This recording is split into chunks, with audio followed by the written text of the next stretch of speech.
After an altercation in his chicken coop, Farmer Pete discovers an abandoned black egg and takes it to the incubator. When he sees what hatches, he is moved to tears. On most mornings, it was the rooster who woke up the farm. But on this particular morning, just after 5 a.m. and still completely dark, Pete was jolted awake by loud, outraged cackling from the hens. His first thought was that a predator must have gotten into the chicken coop. Unlikely, but not entirely impossible. With a grunt, Pete pulled on his work boots and grabbed the rifle he kept handy for situations like this.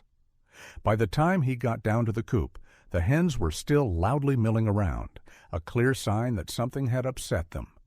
The cluster of hens that usually roosted near the far corner, a trio of speckled girls who were his most reliable layers, were making the most noise. Pete shone his torch in their direction, but within the beam of light, everything looked normal. No sudden movements, no fleeing streaks of fur.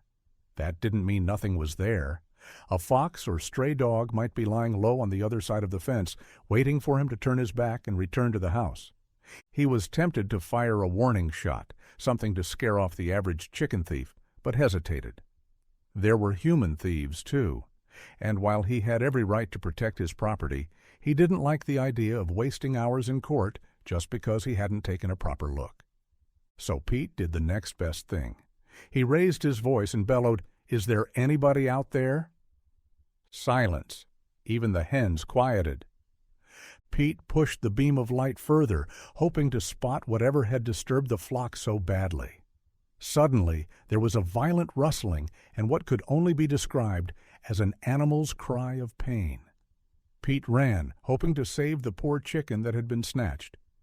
But the predator, yes, it moved like a fox, was already off like a shot, lightning quick and completely unbothered by its catch.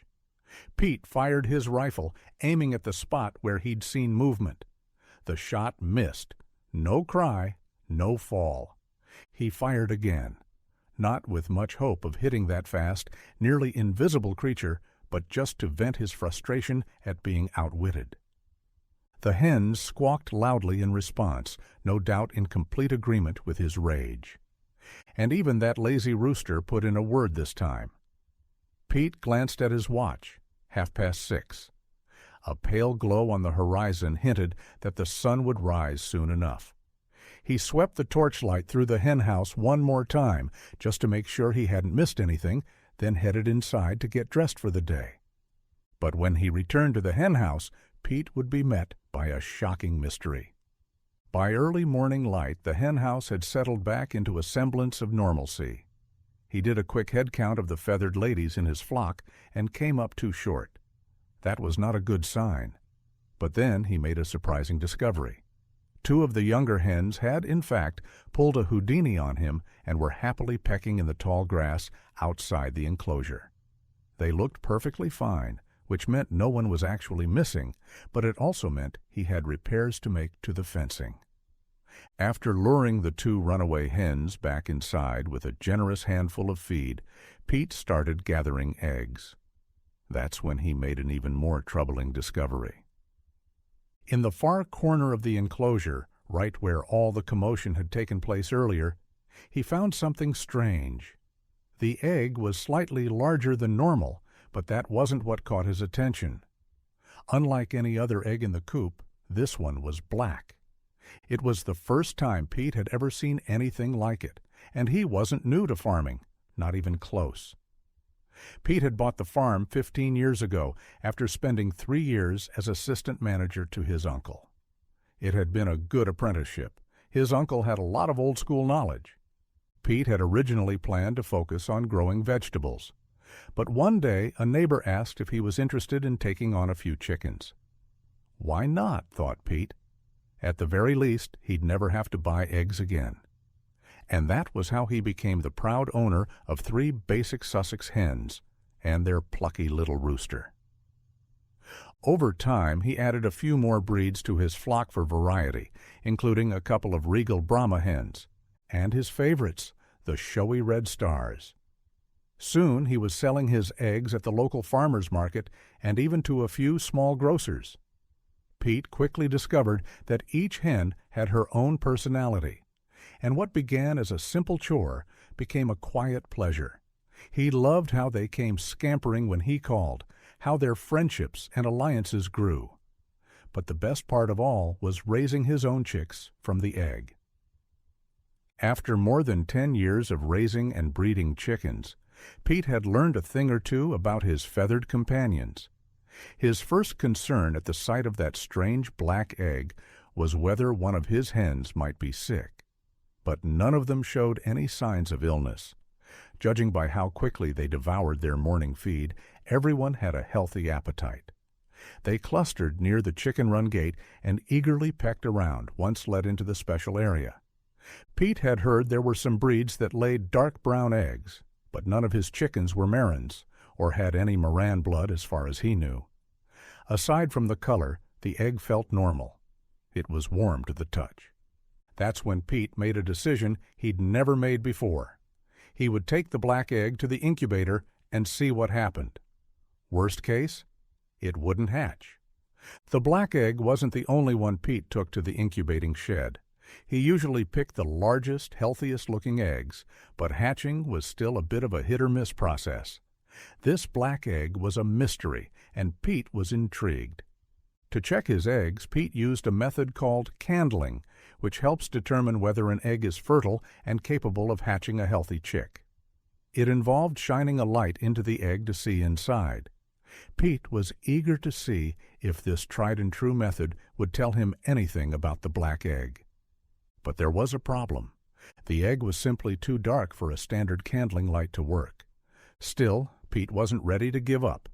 He considered using a stronger light, but paused, not wanting to risk overheating and damaging the egg. Then a simple idea struck him. Pete went back inside and grabbed one of the most common household items, a toilet roll. By shining a strong torch through the roll and onto the egg, he managed to protect it from excess heat while lighting up the interior of the mysterious egg. With keen eyes, Pete squinted at it, watching the walls grow faintly translucent. And there it was, the tiniest beginning of life. That was good enough for Pete. He set the egg in its own special spot inside the incubator. After having decided the black egg's fate, he returned to the henhouse, where a minor but necessary repair job awaited him. He approached carefully, checking the ground near the fence, and that's when he spotted the unmistakable paw prints of the suspected fox. The gap in the fence was too narrow for a fox to squeeze through, but then he noticed something else. Other impressions, smaller prints, that did go straight into the henhouse. Curious, Pete followed those strange tracks away from the coop. The fox prints overlapped them, but here and there he could still make out those odd triangular shapes. A few steps further, Pete spotted a pitch-black feather lying on the ground. The mystery was deepening. He kept following the fox's trail away from the henhouse until he finally came upon a scene of carnage. This must have been where the fox enjoyed its stolen meal. There wasn't much left of the poor victim, just a few black feathers and some bones. Nothing that clearly revealed what kind of creature it had been. Now Pete had something to help shape his theory. The fox must have startled some other kind of bird, chased it to the henhouse, where the terrified creature took brief shelter and laid a single egg. Then, likely weakened or slowed by its maternal instincts, the fox managed to catch her, leaving only the black egg behind as a sad epitaph of her passing. The discovery left Pete feeling melancholy for the rest of the day. But it also lit a fire under him. Not only would he repair the fence, he'd reinforce it. That poor unknown victim could easily have been one of his own hens, Millie, Law, Hattie, or Tika. And if the fox had discovered them, there was every chance it would return. It also strengthened Pete's commitment to hatch that strange black egg. The farmer installed a second layer of fencing, this one made with thick, durable mesh that he hoped would be completely fox-proof. He also set up a monitor, like a baby monitor, so he could keep an eye on the henhouse even while inside the house. Not knowing what kind of creature was growing inside the black egg, Pete simply set the incubator to the usual settings he used for hatching chickens. Maybe it was best not to overthink it. There were 10 other eggs inside the warm, cozy incubator, but because he didn't know what he was dealing with or whether the mother had been sick, he kept the black egg isolated from the others. Pete checked on it several times a day. For all he knew, the mysterious little one inside might hatch sooner than the chicken eggs. He wanted to be ready. Something in his gut told him to keep the humidity level at the higher end of what was safe for chickens. Normally, you didn't handle eggs much once they were in the incubator for fear of disrupting their delicate environment. But after 2 weeks, Pete felt he had to check on the black egg again. He needed to know if anything was happening inside.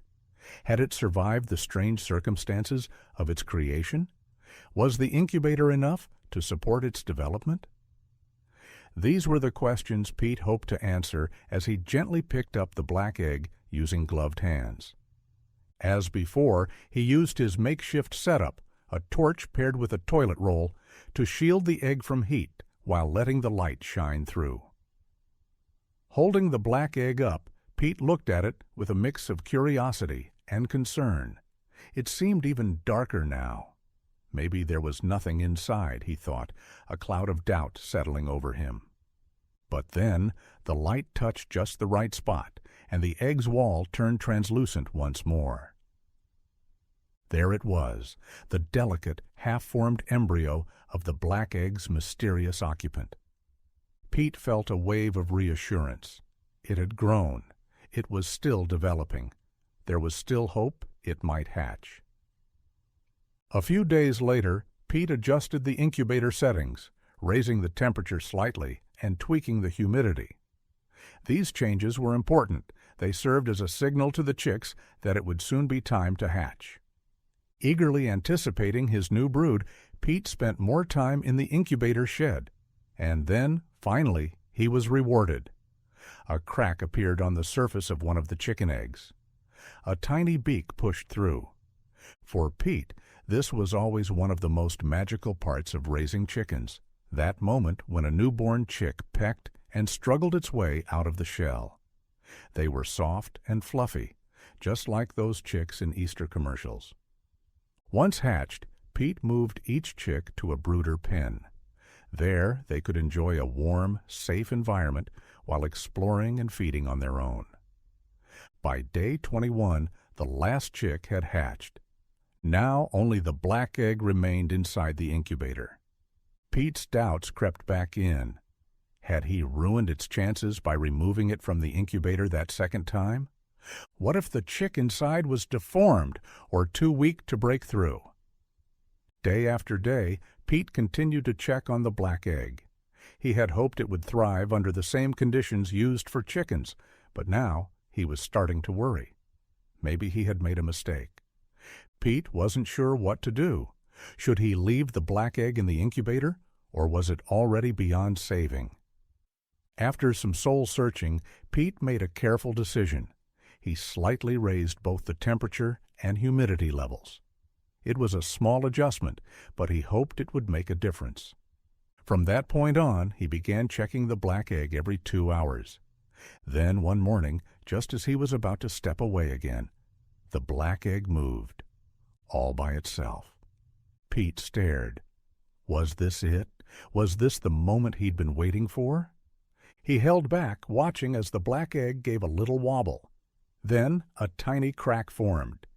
He saw movement from within. The little creature inside was going tap, tap, tap with its beak, trying hard to break free. Pete leaned in and gently widened the crack with his finger. Tap, tap, tap. The opening grew larger, and then Pete saw the first sign of what this creature really was. Instead of a beak, it had a flat bill. He carefully peeled away more of the shell to give it space to emerge. A dark gray head peeked out. The duckling pushed, wriggled, trying to free its tiny wings from the shell. Pete waited, captivated, his eyes welling up with tears. That poor duck. Laying this egg must have been the last thing she ever did. And now here it was, a beautiful grayish-black duckling. Funny enough, Pete had once thought about adding ducks to his flock. He just never got around to it. Fate, it seemed, had taken that decision for him. Once the duckling was free of the last bits of shell, Pete gently placed it in the brooder pen. A few weeks later, he bought a few more ducklings from another farmer and set up a separate space for them, complete with a little splash pool for his new charges. They were all Cayuga ducks, a breed known for laying black eggs at the start of the season. What a surprise for Pete. Have you ever tried to hatch some eggs? What happened? Let us know in the comments. We'd love to hear your story. Thank you for watching, and see you in the next video.